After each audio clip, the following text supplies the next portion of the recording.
The Preface to English Fairy Tales by Joseph Jacobs, born 1854, died 1916. Published in 1890. How to get into this book. Knock at the knocker on the door, pull at the bell at the side. Then if you are very quiet you will hear a teeny tiny voice say through the grating, "Take down the key." This you will find at the back. You cannot mistake it, for it has JJ in the wards. Put the key in the keyhole, which it fits exactly, unlock the door, and walk in. Preface.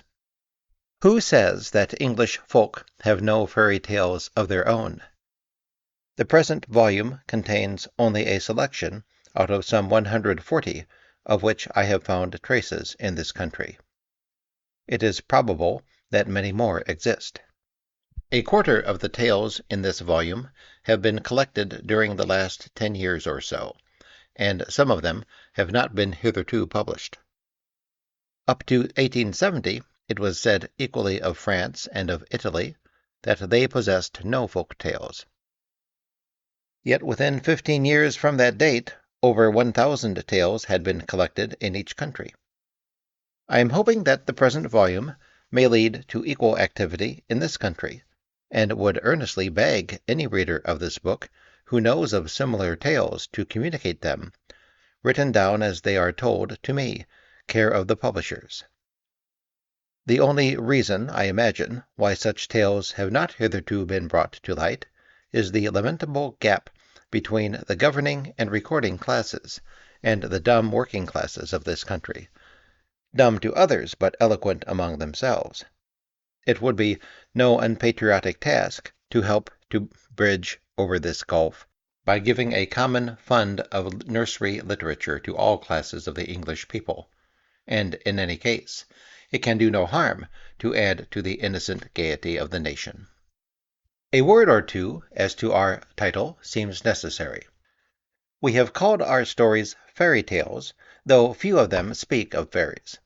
The same remark applies to the collection of the Brothers Grimm, and to all the other European collections, which contain exactly the same classes of tales as ours. Yet our stories are what the little ones mean when they clamor for fairy tales, and this is the only name which they give them. One cannot imagine a child saying, "Tell us a folk tale, nurse," or "Another nursery tale, please, grandma." As our book is intended for the little ones, we have indicated its contents by the name they use. The words fairy tales must accordingly be taken to include tales in which occurs something fairy, something extraordinary, fairies, giants, dwarfs, speaking animals. It must be taken, also, to cover tales in which what is extraordinary is the stupidity of some of the actors. Many of the tales in this volume, as in similar collections for other European countries, are what the folklorists call drolls. They serve to justify the title of Merry England, which used to be given to this country of ours, and indicated unsuspected capacity for fun and humor among the unlettered classes.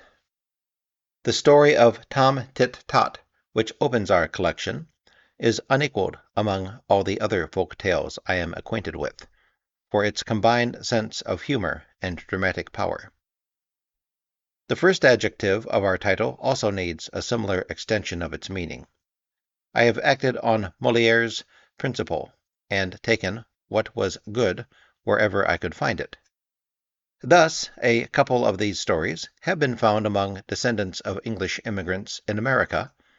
A couple of others I tell as I heard them myself in my youth in Australia.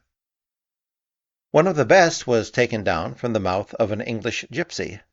I have also included some stories that have only been found in Lowland Scotch. I have felt justified in doing this, as of the 21 folk tales contained in Chambers' Popular Rhymes of Scotland, no fewer than 16 are also to be found in an English form. With the folk tale, as with the ballad, Lowland Scotch may be regarded as simply a dialect of English, and it is a mere chance whether a tale is extant in one or other or both. I have also rescued and retold a few fairy tales that only exist nowadays in the form of ballads.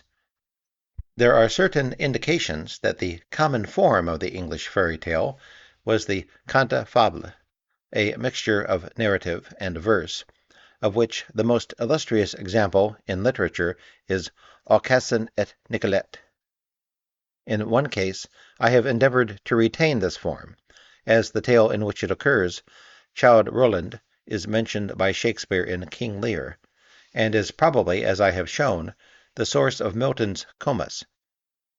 Late as they have been collected, some dozen of the tales can be traced back to the 16th century, two of them being quoted by Shakespeare himself. In the majority of instances, I have had largely to rewrite these fairy tales, especially those in dialect, including the Lowland Scotch. Children, and sometimes those of larger growth, will not read dialect. I have also had to reduce the flatulent phraseology of the 18th century chapbooks, and to rewrite, in simpler style, the stories only extant in literary English. I have, however, left a few vulgarisms in the mouths of vulgar people. Children appreciate the dramatic propriety of this as much as their elders. Generally speaking, it has been my ambition to write as a good old nurse will speak when she tells fairy tales. I am doubtful as to my success in catching the colloquial romantic tone appropriate for such narratives, but the thing had to be done, or else my main object, to give a book of English fairy tales which English children will listen to, would have been unachieved. This book is meant to be read aloud, not merely taken in by the eye. In a few instances I have introduced or changed an incident. I have never done so, however, without mentioning the fact in the notes. These have been relegated to the obscurity of small print and a back place, while the little ones have been, perhaps unnecessarily, warned off them. They indicate my sources and give a few references to parallels and variants which may be of interest to fellow students of folklore. It is, perhaps, not necessary to inform readers, who are not fellow students, that the study of folk tales has pretensions to be a science. It has its special terminology, and its own methods of investigation, by which it is hoped one of these days to gain fuller knowledge of the workings of the popular mind, as well as traces of archaic modes of thought and custom. I hope on some future occasion to treat the subject of the English folk tale on a larger scale, and with all the necessary paraphernalia of prolegomena and exercis. I shall then, of course, reproduce my originals with literal accuracy, and have therefore felt the more at liberty, on the present occasion, to make the necessary deviations from this, in order to make the tales readable for children.